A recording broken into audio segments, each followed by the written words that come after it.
Make sure you don't miss a thing. Go to starzology.com/newsletter and sign up.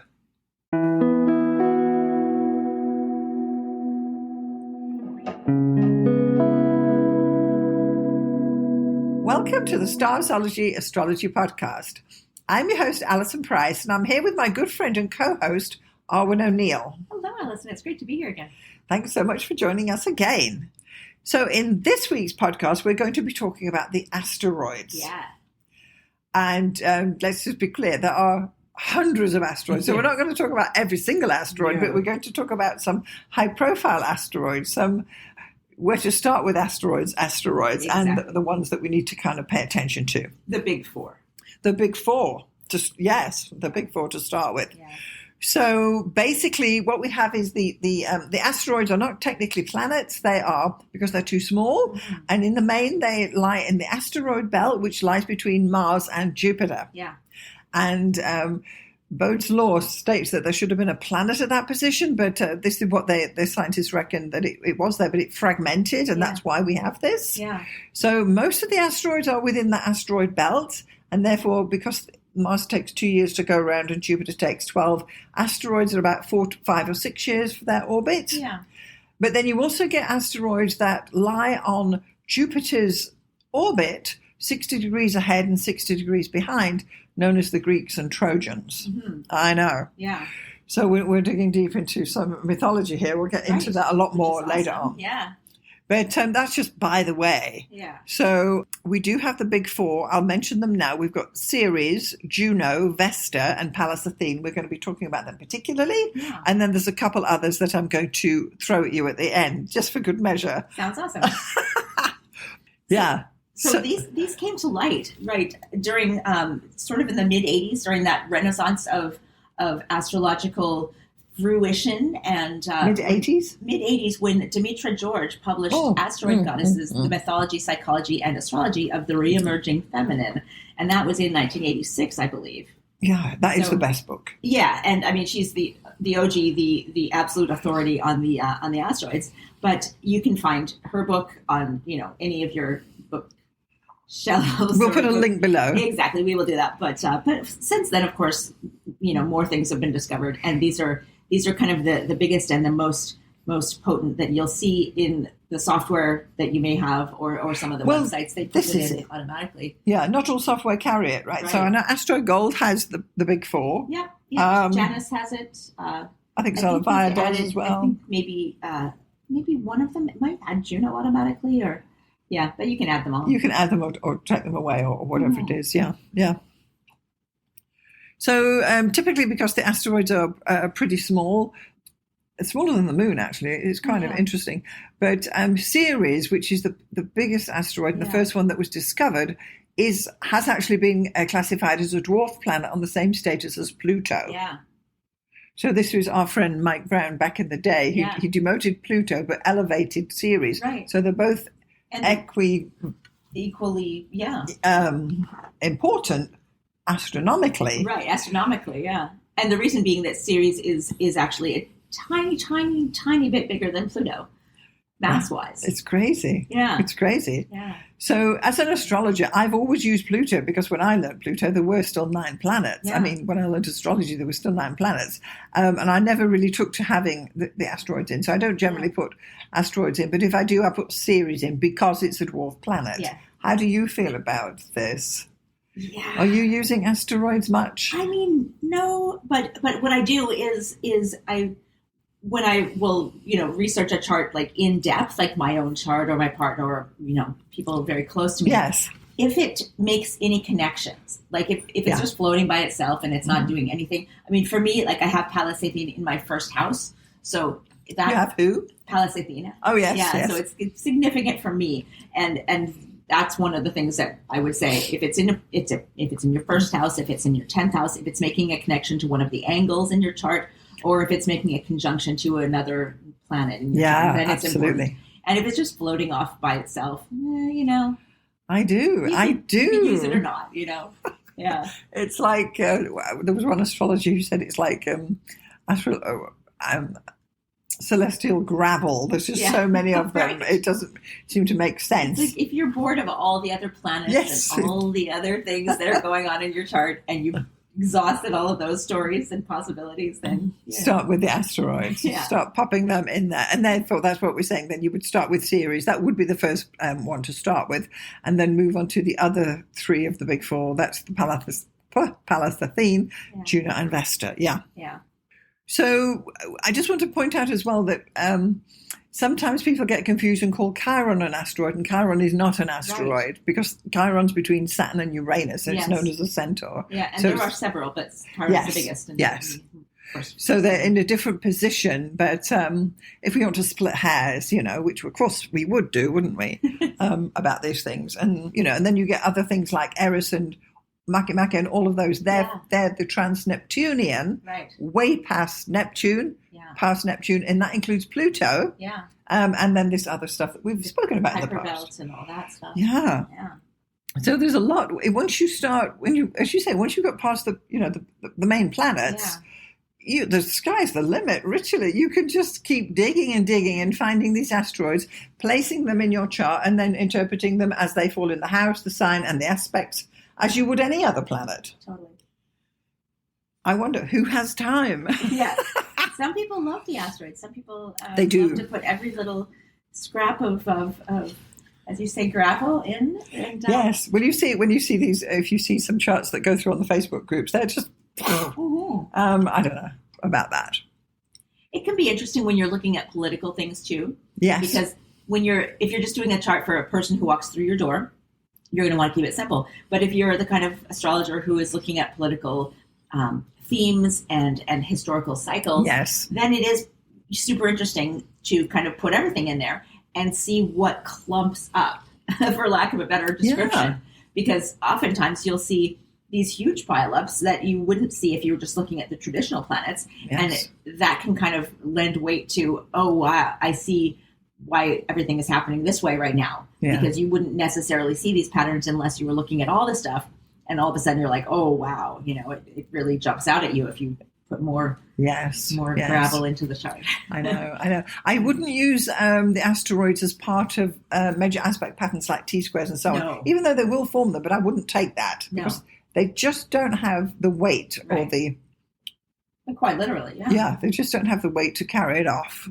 So just having a look now at these big four asteroids, they're called the big four because they were the first four that were discovered, and because they're big enough, and that's why they were discovered. But because they are within Jupiter's orbit, these four are named after the women in Jupiter's life. Now, most asteroids are goddesses, are the feminine, whereas most planets, excluding the Moon and Venus, are masculine. Yes. Which is another reason it became such a thing in the mid 80s, because astrology became it was part of, I think, kind of a beginning of like a feminist resurgence in esoteric arts. And of course, many of the major astrologers of the day, your Stephen Forrest, your Stephen, our favorite Stephen Arroyo, Robert Hand, all these, the greats. But also we have Liz Green, we have Demetra George, we have, Aaron Sullivan, like all of it became much more of a sort of a level thing. The feminist movement moved into esoteric arts and also the psychology, because like psychological astrology really became much more resurgent than your typical, like, this is what's going to happen to you, predictive and prescriptive. Which is really the sort of astrology we're working with really now, isn't it? Yeah. So there's a lot of this that hooks back to the mythology, which is great for goddesses, and this is really your playing field as well. Like it. Yeah. So, and we did have a little chat before we started. So let's just go through it. So in the relationship there now to Jupiter, because I've always understood that Ceres represents Jupiter's mother and or sister. So there is a question on that, embodying themes of nurturing, caregiving, and the cycles of life. Yes, 100%.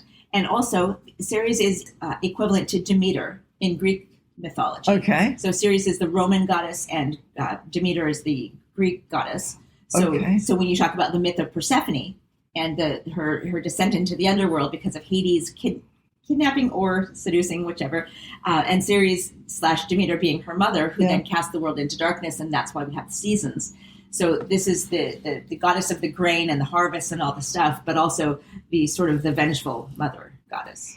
Wow. So sort of because I know that Ceres is the cereal. She rules the wheat, the grain, the barley, and for sure, whatever else the basic grains are. Yeah, for sure.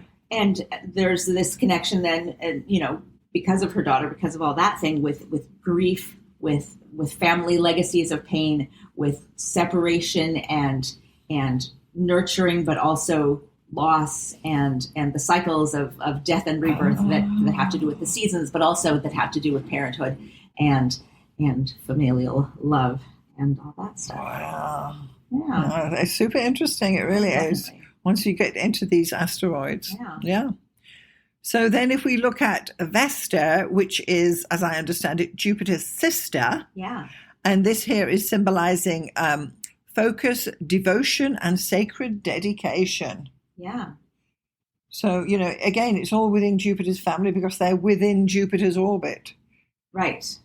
And the Vestal virgins were the keepers of the sort of the flame of the palace.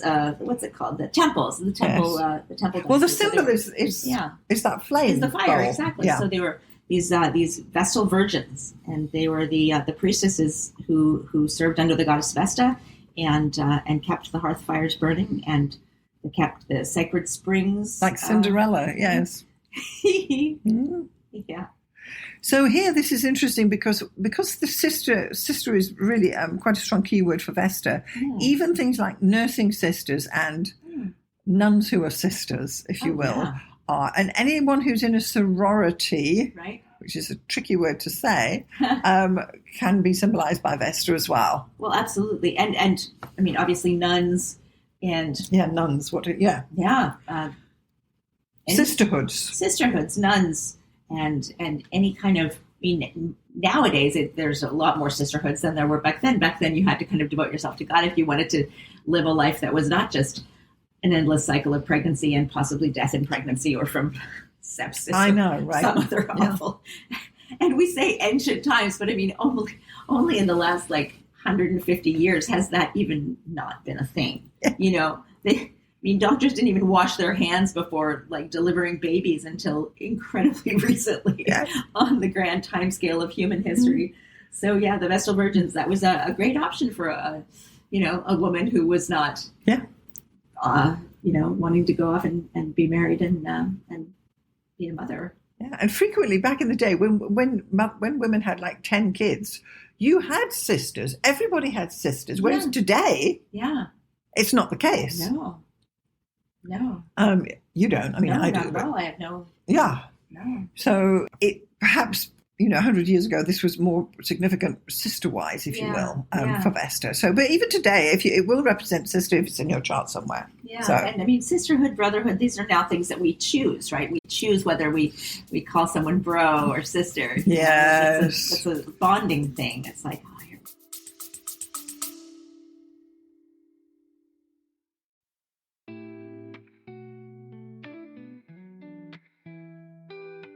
For those of you interested in a little more, I'm now offering online astrology seasonal sessions.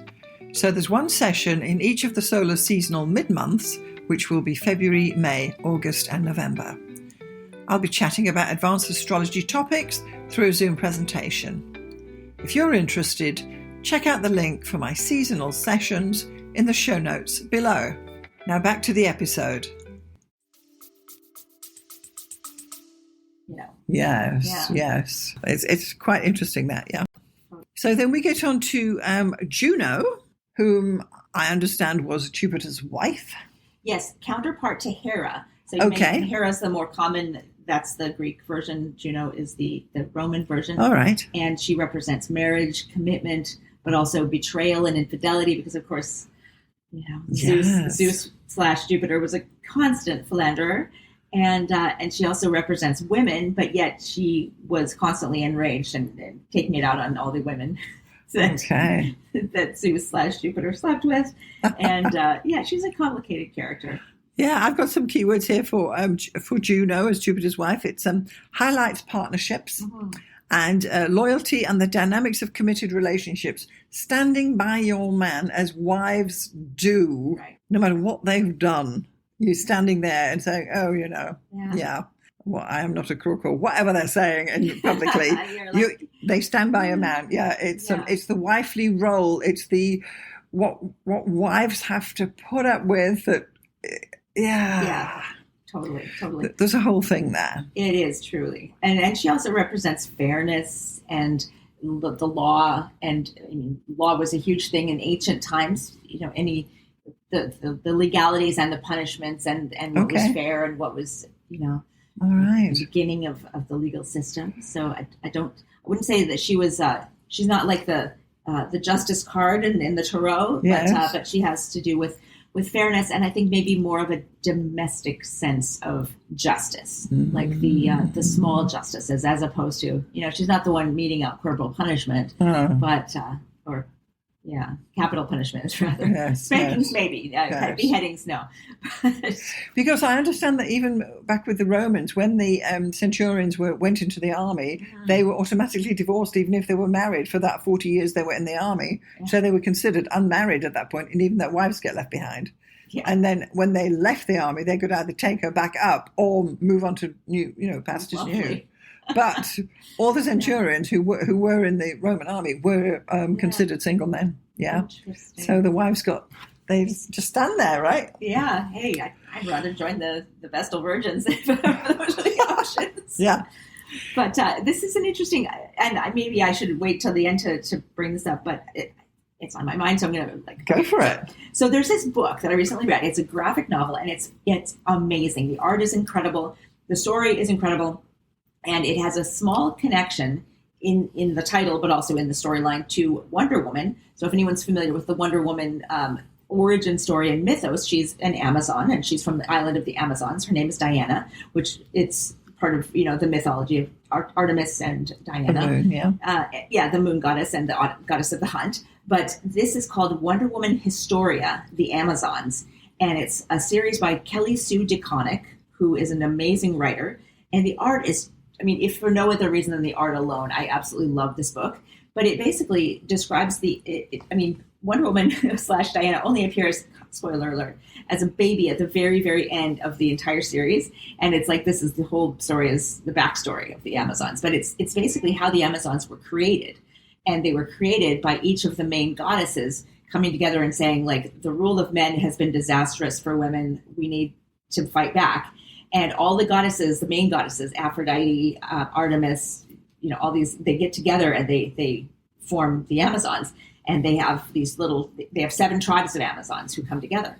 And Juno is the only one who stands back and says, I can't, because, her husband Zeus is like, he'll have his, he'll kill us all, Yes. So she's both kind of the traitor and kind of also the one thing holding back Zeus from just saying no and shutting it down right away. Wow. And it's such a good story. So really what was the name of that book again? It's called Wonder Woman Historia by the Amazons, and it's by Kelly Sue DeConnick. Okay. We'll put a link to that below. Highly recommend. Fantastic. And you said it's a graphic novel. We love that. It's wonderful. Oh, the art is incredible. It's inspiration. Very inspiring. Wow. Yeah. Wow. Do you have any? Do you yourself? Have you got art of Juno? Or I did one of Demeter / Ceres. Okay. And I've done a piece of art about Athena. Okay. So yeah, I've done half of them. Well, that's great. Well, there's a long way to go still. Yeah. Exactly. So many goddesses. That's awesome. So let's then have a look at this fourth goddess that we're going to be talking about, and that's Pallas Athene. Yeah. Now, back in the day when I started learning astrology a million years ago, we just called her Pallas. Yes. But these days she's called Pallas Athene. So I don't know if that's just a subtlety or a clarification of maybe there were 2 palaces. I don't know. It's actually kind of a complicated story, weirdly enough. I'm not going to go into a huge amount of detail, but essentially one of the stories is that, so Athena, the goddess, is the goddess who was born from the head of Zeus, fully formed in armor. So she's the ultimate daddy's girl. She's the ultimate war goddess. She's the goddess that rules the mind and history and storytelling and wisdom and handcrafts. So she was an amazing weaver. And in one of the stories, she has this battle of weaving creativity with Arachne, the spider goddess, who weaves. So, it's one of those things where the gods are just never happy to let someone do their thing. They got to oh, you think you're good at art? Let me, have a battle with you. And one of the things that she does is she takes on so there's different expressions of the goddess Athena, and one of them is Pallas Athene, and a couple of other ones exist. I can't remember at the moment off the top of my head, but Pallas was a different goddess who I believe challenged Athena to some sort of battle, and Athena won because, of course, she's a stronger goddess, but she kind of felt bad about it. It was when she was very, very young. It was one of her first battles or duels or whatever. And when she was actually friends with Pallas, but she was sort of forced into this battle with her friend as a child goddess. Okay. And when she defeated her and killed her on the field of battle in this tournament, she ended up taking on her name as a way of honoring her, her slain friend. Okay. So that's one story. Yeah, well, that's a great story. We'll run with that one. Yeah. So as I understand it, Pallas Athene was Jupiter's daughter then. Yeah. So all of these four the big four asteroids are all part of Jupiter's family. Right.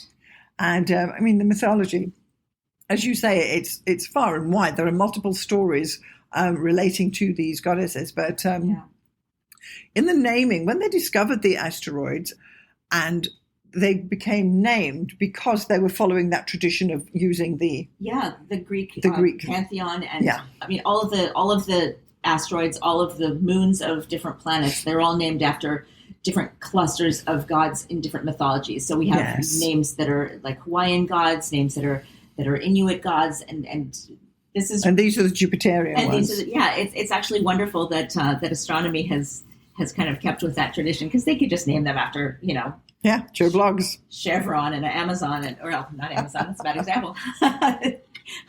Chevrolet, whatever. They could just totally whatever, but they've kept up with kind of this great mythology theme, which is it's a great thing. Yeah. It also, because they're all within Jupiter's orbit, it's as though Jupiter is almost protecting the female of the family, because he still was the main man, right? Yeah, and protecting and projecting, because they are all aspects of this sort of very heroic and sort of kingly mentality. So we've got the mother, we've got the warrior, we've got the wife, the wife, and we've got the virginal sort of priestess. Yeah.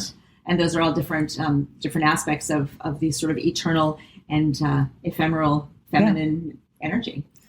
So when an asteroid gets a name, and it's part of a myth, the myth comes with then for that placement. For sure. So if you were looking for daughters, for instance, you could look at the Pallas Athene in your chart to see daughter relationships. Yeah. And if you're looking for wife, or whoever you are, it's going to either be Ceres, I understand, and then or Juno, and then sisters would be Vesta. Right. And if you're one of these people who loves to take a personality test to find out what kind of woman you are, or what kind of goddess you are, or whatever. Oh yes. Take a look at your chart and see which of these asteroids has the strongest placement in your chart, and read about it. You don't have to put all of them in there. We have to get you to do a quiz. Well, exactly. Yeah, so if you're just starting to dabble with asteroids, you want to take those that are either well-placed, first house, 10th house, or conjoining your planets. Exactly. Yeah. Because otherwise, if you don't use asteroids and you're looking for feminine, you've got the moon, the mother, and Venus, which does represent sister and women in general. And Eris, of course, the bad girl. And Eris. Well, yes, she's coming on, isn't she? Yeah. But just a couple more keywords about Pallas Athene. So independence and courage. She's the most masculine of the asteroid goddesses, of the female goddess, energies.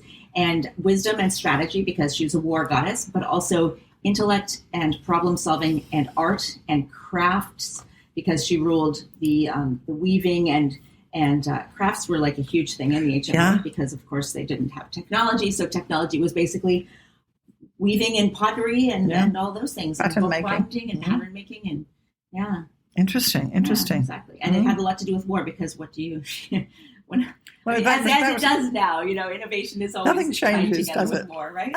Yeah. So I do have, I've got some further keywords, if we just go through them. So I'm sorry, I'm going back now to just with Ceres. Let's just whip through those. So I've got there Mother and Earth Mother, right? Physical nurturing, food, cooking, nutrition, and eating disorders. The parent-child relationship, parental kidnapping and custody battles. Right, that Persephone thing. Food production in general, which we spoke about.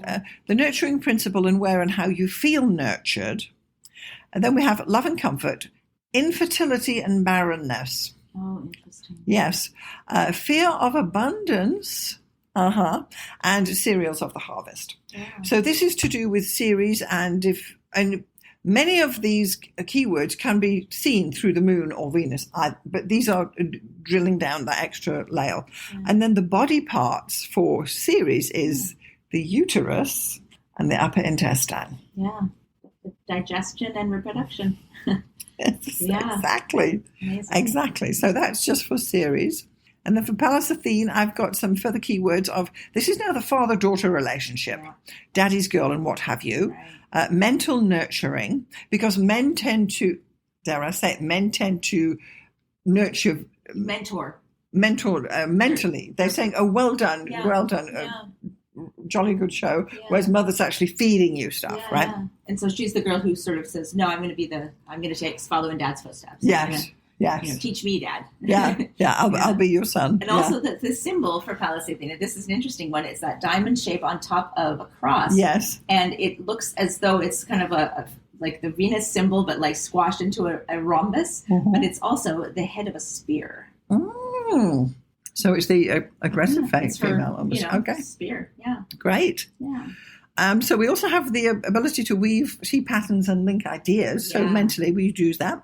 The survival instinct. The arts, particularly. And then creative intelligence is a definite keyword here. Cerebral work. And creative intuition and defense. Totally. So maybe that neurodivergent thing, if you want to put it in modern terms. There you go. But also, a lot of the goddesses had a kind of virginal aspect, and this is the more virginal aspect of Athena is the Pallas, because she's not devoting herself to the church or to the temple, but she's just too busy waging war and doing strategy and learning to be involved with marriage or whatever. Regardless of whether she may have had dalliances, but she's definitely not a relationshipy goddess. No. Of her own mind and body and sovereignty and all that. And I mean, she was born in armor, so, Wow, painful, yes. So the body parts we have for Pallas Athene is the kidneys and the immune system. Interesting. So that does link into, of course, with Venus there, but anyway. And then some extra keywords I have for Juno is wife, marriage, commitment, and your soulmate. Beauty, fashion, and flowers, because it is the feminine. Relationship renewal and committed partnerships. This is where you go to redo your vows. If you do that sort of thing. Right. Betrayal, denial, and inequality. And wife issues and powerlessness within the marriage. Right. Which is even today it's common. Oh, yeah, for sure. And then the body parts we have for Juno are generally the female genitals. So there you go. It's all the girly stuff. Then for Vesta, my further keywords are sister, virgin, goddess, chastity, pure and perfect, keeper of the hearth, and the sorority. We did talk about that. Locks and keys. She's the keeper of the keys as well. Investments and insurance. Self-renewal. Dedication, devotion, and self-sacrifice. Promiscuity, segregation, apartheid, and denial. And fear of intimacy. Yeah, absolutely. And the body part for Vesta is the hymen. Go Google you. All right. She's also corresponding with Hestia, the goddess of home and fire. So Vesta and Hestia, same. So I like to always combine the Greek and the Roman. Go for it. Yeah, so, absolutely. Intertwined gets different. So one of the other keywords about Vesta is that it represents the sacred dimension of sexuality, in the sense that the inner flame of desire can be translated or transmuted into a spiritual yearning, and which definitely would have been very applicable in the ancient world, when the desire for union would very much just equal subjugation, and in many cases lead to death pretty young for women. I mean, women died younger than men up until very recently. Yes. Like 100 years ago when they invented birth control. Before that, women just died in childbirth or as a result of something to do with reproduction. Mm-hmm. So Vesta represents how, as a young woman, you would take all of that flaming pubescent energy and channel it towards God or towards service something or towards higher, something higher. Right. Yeah. So another interesting thing about working with asteroids is that because asteroids are being discovered continuously, basically, and then these days they're getting just numbered, and they're just getting a number. But there are quite a few thousand asteroids with people's names on them. Yeah. So if there is an asteroid with your name on, you can put it in your chart because it relates to you. Right. Absolutely. Yeah, that's super interesting. I mean, we're not just talking about like famous people's names, which we're talking about too, but Tom, Dick, and Harry. George, Abigail, yeah. So I did some digging about Arwynne. What? Yes. So it's a bit of a stretch, but this is how I've worked it out. I didn't get you anything. I've been doing a bit of a dig here. Dig for me too. But anyway, so it seems to me, and you can correct me if I'm incorrect, but the name Arwynne is a variation on the name Arwyn or Arwen, and its roots can be traced to Welsh origins. Yeah. So Ar means noble or fair, and Wyn means white, blessed, or fair in Welsh. Mm-hmm. Now, combined, the name Arwyn can be interpreted to mean noble friend, or blessed, fair one, or noble and pure. I will take it. You'll take it. So in Welsh tradition, names ending in Wyn, W-Y-N, are typically masculine, while the W-E-N are typically feminine, but we'll live with that. Yeah. So, but the point being that if we look into Tolkien. Yes. So the reason being, Arwyn even started was the Queen of the Elves in Lord of the Rings, which is what I was named after. So, yes.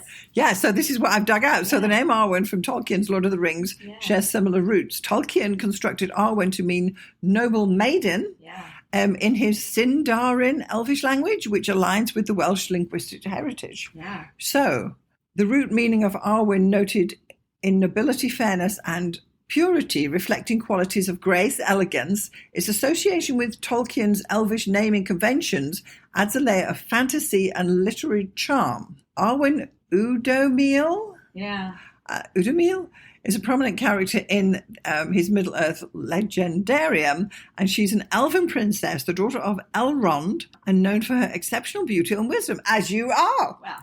So Arwen is also the love interest of Aragorn. Yeah, Aragorn, Aragorn, and chooses to forsake her immortality to be with him. The name Arwen comes from a Sindarin language meaning, again, noble maiden. So, because we don't have a specific asteroid named Arwen, but we do know that the origin was brought forward by Tolkien, I have then went one step further. I took it a bridge too far, and there is an asteroid named Tolkien. I bet there is. Yes.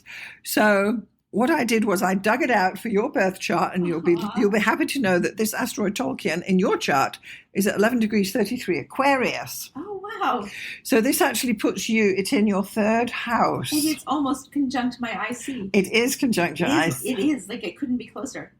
So, because I'm having to do a stretch, because the name is not a named asteroid, we have to go to the root, and the root that we know of is Tolkien. Yeah.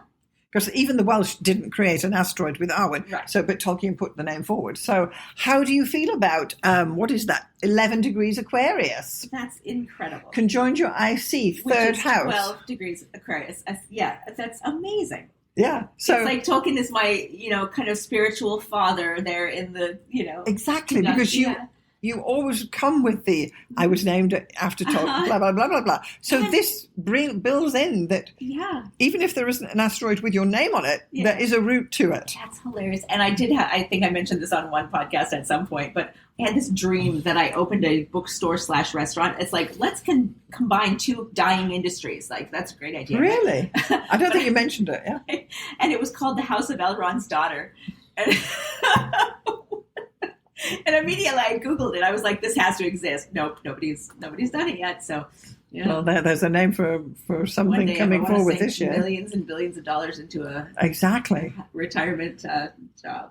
Exactly. So if we wanted to take this asteroid to represent you and what your meaning are, you could spend a bit of your homework time working up some keywords that relate specifically to who you are and what he was trying to say about what noble maiden. Yeah. There you go. I mean, own it, right?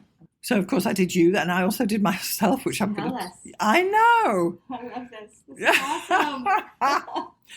So the name Alison has its roots in several linguistic and cultural traditions, but I've got to break down on the root meaning of it. So basically, it's derived from the Old French name Alais, which itself is diminutive form of Alice. So Alice was the main name prior to Alison. Alison's just coming from there.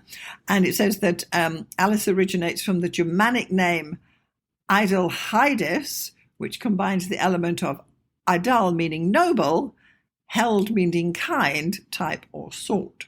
So together, the root meaning of Alison is often interpreted as noble one. Yeah. Well, here we are. Oh, that's amazing, because you were always saying that people always think you're, sort of more like lofty character and noble class. And well, I know. This is, or richer than I am. Richer than you are. Yeah. I love it. So Alison gained popularity in medieval French and later in England, where it became a common name for girls. Common, we don't say common, it was a popular name for girls. And it was sometimes used as a nickname for Alice, but eventually evolved into its distinct name. And then, of course, the Scottish Alistair comes from, there's still the root of Alice. Yeah. So in modern usage, Alison is associated with qualities of grace, dignity, and nobility, reflecting its historical roots. The name has timeless elegance and continues to be a popular choice worldwide. Yeah. And it is in England. It's a lot bigger than it here is in Canada. So where's the asteroid? Asteroid Alice. Oh, hell yes. Yeah. So asteroid Alice, number 291, is the 291st named asteroid. So it's way down, long ago. Really? Yeah. So asteroid Alice is placed in my chart at 1938 Virgo, which is, I've got 3 planets in Virgo already. It just keeps on coming in my 3rd house. Because we both have, and I encourage all listeners to go out and dig out the asteroid for your name and put it in your chart, because if it's got your name, it relates to you. Yes. I wouldn't put John and Tom, Dick and Harry in my chart, but I will definitely put Alice. You can put Tolkien or do any further seed research, but I couldn't find an asteroid with your name because the root is a little obscure there. Yeah, for sure. So that's super interesting. And then my next thought after having done all this, realizing that, okay, so I've got this asteroid in my 3rd house in Virgo, and you've got yours in Aquarius in the 3rd house again. Here we are podcasting, which is the 3rd house thing. But it then occurred to me, well, what symbol would I want to use for my particular asteroid Alice glyph, as it were? And I thought I would even challenge you to come up with 3 glyphs for Tolkien or stroke Arwynne that we could use in our charts. And I might be able to pop that into my newsletters, because to me, that was the first thing, because I can put a dot in my chart and say, that's where asteroid Alice is. 291. 291, but that sounds a bit, no, we need a glyph. Yeah. And I thought this is an opportunity to create new glyphs for ourselves. Right. And I encourage the listeners to do it for their asteroid as well. Why wouldn't you? Right. And just pop it right there in your chart. I love it. That's awesome. Okay, so Arwynne, so just casually, if we look at your chart, where are your big 4 asteroids then, apart from Tolkien, which we now know? Exactly. So Pallas Athene is in my 1st house. It's not conjunct my ascendant, but it's like 9 degrees away. It could be a conjunction if you wanted to, like. Yeah, it's Gorkalin. Yeah, exactly. And it's at 11 degrees Scorpio. My ascendant is at 2 degrees Scorpio, so it's in the 1st house, and it's the only thing in my 1st house. So I would notice that if I was. So looking. It's prominent. What was that, Pallas? You say? Yeah. Okay. So I would think that's my strongest one. I mean, just personality-wise, it certainly is anyway. So this is the daughter, right? Yeah. And you are a good daughter. I am a good daughter. You're a super. I wouldn't call myself a daddy's girl, but but you're a mommy's girl. And I have no children, and I'm definitely much more, intellectual pursuits and. But you as a daughter, knowledge and crafts and your relationship with your it's been with my mother. Epic. Epic. It really is epic. We are best friends. Joined at the hip. Yeah, for sure. Great. And so the others, I've got Ceres and Juno actually conjunct. Wow. Yeah, in my second house, and that's interesting that they're conjunct, and they're also conjunct my Neptune. So that's interesting. In Sagittarius. And we've talked about Neptune in the second house. We don't need to go into that. So we want to lean in straight up into the art. I got to go there to these feminine. Yeah. Come on, the art you produce is the feminine. Absolutely. The values and my what I find valuable and noble and worthy of lifting up with my artwork, and sure, that's right there. And it's interesting too that those are the sisters of Jupiter, right? Yes, Ceres and Juno, like they're there, like oh my God, and they're conjunct Neptune, which is Poseidon. So they're just like in there, and Neptune is hanging out with their brother, because Poseidon was also Zeus's brother. Okay, so they're. But I think they're symbolizing the type of art you produce, for sure, which is very interesting. You'd have to dig right into that. Which one's lingy? Which one's stronger? Which one's tighter to Neptune, and so on. Yeah, that would be Ceres. Okay, then that makes sense actually, because Juno is probably the one that I have the least association with personally. Not being a maternal kind of figure. Yeah. So if I was to rate them personality-wise, which that would be the weakest. But yeah, and then of course Vesta is up there in my in my 10th house, and it's conjunct the MC. Really? Yeah, in Leo. So that's nice. Basically, they're all pretty strong in my chart. You see, it's what you're known for, really, which is the goddesses. Yeah. And you said it was Vesta, so that is then the sister. Yeah, sisters doing it for themselves, yeah. Interesting. You're doing, what I want to talk about, the goddess work that you do, because that is one of your themes, is that you are not doing Rubenesque paintings of women who just slave to men. No. You are putting strong, heroic women out there. And it's not just the fluffy goddesses who are just pretty and like looking at the moon. It's the badass ones. Yes. And they all have a badass aspect. I mean, even Aphrodite, she decimated an entire island of women who wouldn't worship her, and she's not to be triballed with, even just the goddess of love. So yeah, I do. So they're quite prominent there, and you could certainly lean into it a lot more because because of the type of work that you are producing and the type of dance you're doing. It's all there. Yeah, right. For sure. Wow. Yeah. Well, how about you? Yes, so I have our friend Vesta, who we were just talking about, the sister, it's actually conjoined my Venus. Oh, nice. And my Venus is third house, and I do have a sister, and third house is siblings, and yes, she's beautiful, and yes, and all the rest of it. That's all working very well. So that's reinforcing the Venus theme anyway. And then I have Juno and Pallas. They are conjunct in Libra in the fourth house. So they're working together in cahoots there, adding to this dimension here in my fourth house. And then finally, Ceres is actually conjoined my Jupiter in Scorpio. Amazing. In the fourth house. Amazing. So we said that Ceres was the mother-stroke sister of Jupiter. And yes. There she is in the fourth house. In the fourth house. Holding down the fort. Holding down the fort, yes, playing the right role aligned with Jupiter. But all of these, so I've got the one in the third, and everything else is in the fourth house. And this is where my planets are. They're not over there. No, I mean, when I look at your chart, literally everything is in three houses except for two planets. Yes, everything is just in that one. Absolutely. It's reinforcing the themes that are going on. Yeah. So it all takes place in that home. It really does. It really does. And I would say of all of them, that Vesta will be strongest because it is conjoined to Venus. Yeah. And we did say that was the sister, right? Yeah. And again, if I consider that's third house, it's the creative output I'm creating, the writing, the art, and so on that is coming forward. And if I may, I mean, the art that you produce and the astrology that you do and the reason that you do astrology and art, it's a very female empowering sort of thing. Yes, absolutely. And talking to women artists who have maybe put aside their art and come back to it later in life. Third age art, that's what we're calling it because it's part of the second Saturn return. That's the trigger. Right. Yeah. Super interesting. That is. Okay, so we've had an introduction to asteroids. We've looked at the big four asteroids. We've looked at a couple of asteroids that may relate to you because of their name, which is super important. Once the name is mentioned, it's conferred upon you. You have to pay attention to these things. So to our listeners, if you found value in this episode, please do consider sharing it with anybody who would be interested.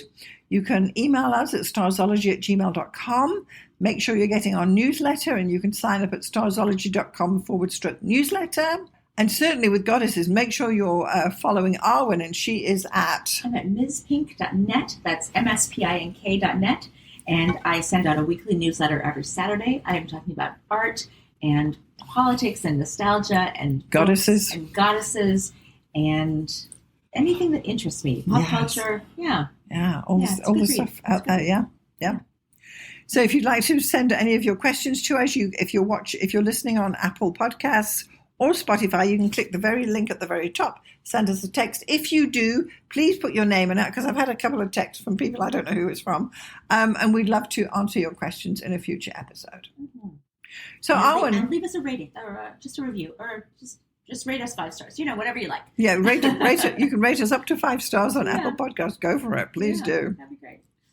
So, Arwynne, I want to thank you for being here with this episode, because it's a super interesting episode, and it really is leaning into your topic, isn't it? Absolutely, yeah, definitely. Of goddesses. Yeah, thanks for listening, everyone.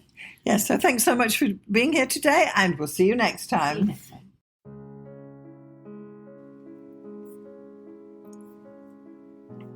Thanks so much for getting this far through the episode. I just want to take a moment to tell you about the 2 main options of my astrology services. So the first one is coaching.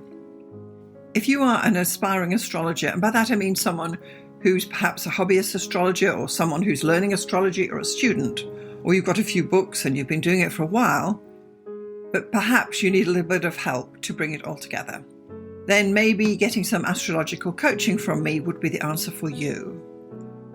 The astrology coaching I offer is a 1-hour session on Zoom, and it's tailored to answer your particular questions. For example, if you have issues with natal chart readings, we can go there. Or if you're having problems working with your forecasting, we can go there. Or even basic astrology stuff, or even getting yourself organized for your astrology business. The idea is that astrological coaching will answer your particular questions. It's tailored specifically to you and where you are in your astrological journey. And I'm happy to help you out with some guidance about how you can get going, what to focus on, and what to dismiss. So that would be the astrological coaching for people trying to learn astrology. The second astrological service I offer is consultations. So this is for someone who perhaps doesn't know anything about astrology, but they just want to have their chart read or get their chart done. Call it what you will. So once more, this is a 1-hour consultation over Zoom. I will interpret your chart, tell you about the main features, tell you about where the energy is flowing, and all the rest of what is entailed in a thorough natal chart interpretation. I can also add in some forecasting in there too, bearing in mind we only have 1 hour. So just in summary, I've got coaching for people who want to learn astrology, and I've got consultations for those who want to get an astrology reading done. I'm Alison Price from Starzology.com. Thank you so much for listening. We'll see you next time.